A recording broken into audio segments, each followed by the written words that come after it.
Viernes 24 de enero de 2020. Estimados amigos,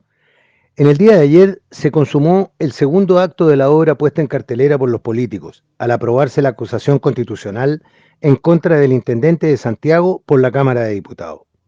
En abierta complicidad con la violencia callejera, los honorables de la oposición nos ratifican su disposición a negar la sal y el agua al gobierno, apretando más el cepo en su cuello.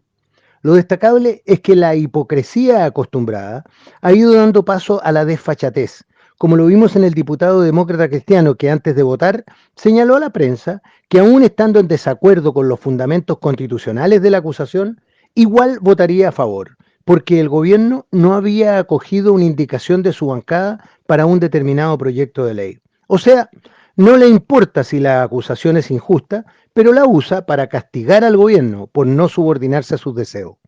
Ese es el nivel moral de nuestros parlamentarios, lo que sin duda se proyecta en todas sus actuaciones. Hoy, Santiago amaneció con el jefe de gobierno regional suspendido en sus funciones, justo cuando se prevé una nueva ola de violencia por el segundo intento de la PSU. Mientras ello ocurre,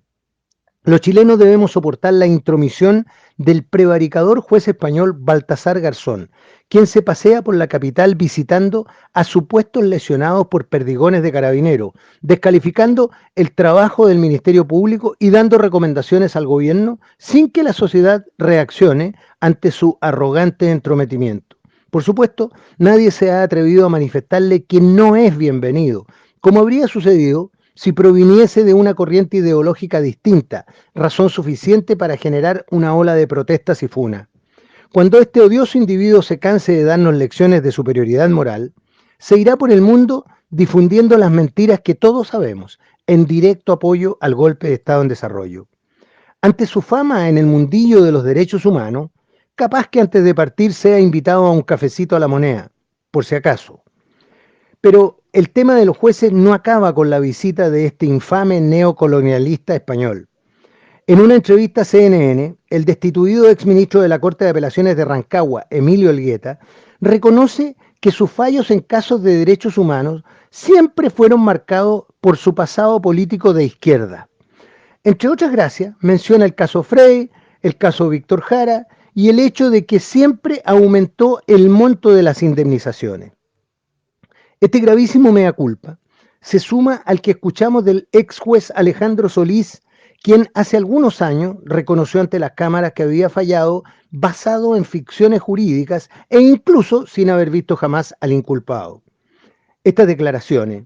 son la evidencia irrefutable del sesgo político que ha manipulado los procesos por violaciones de derechos humanos en contra de los militares, ratificando la responsabilidad de una derecha que teniendo mayoría en el Congreso, no fue capaz de rectificar el camino cuando aún el daño a causar era incipiente. Es más, con su indiferencia cómplice, contribuyó a la persecución y encarcelamiento de cientos de veteranos del 73, como cuando gracias al voto de uno de sus senadores se rechazó extender a los militares un beneficio penitenciario concedido a los terroristas. Cabe recordar que aquel senador es ni más ni menos quien hoy oficia de presidente de la República.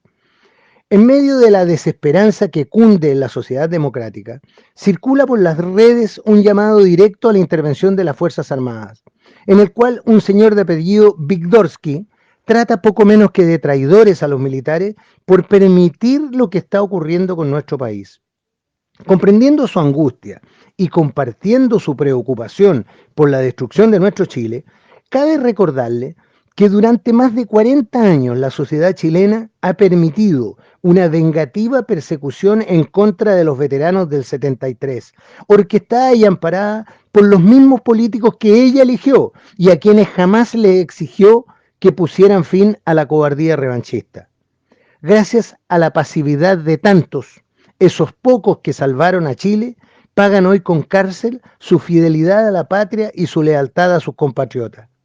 No hay derecho a pretender que los actuales integrantes del mundo castrense vayan a olvidar la responsabilidad de quienes hicieron vista gorda a impresentables abusos judiciales, como los reconocidos por el Guetti Solís, y a raíz de los cuales el mundo militar tiene gente condenada hasta por haberse reconocido el olor de su perfume o el tono de su voz después de 40 años.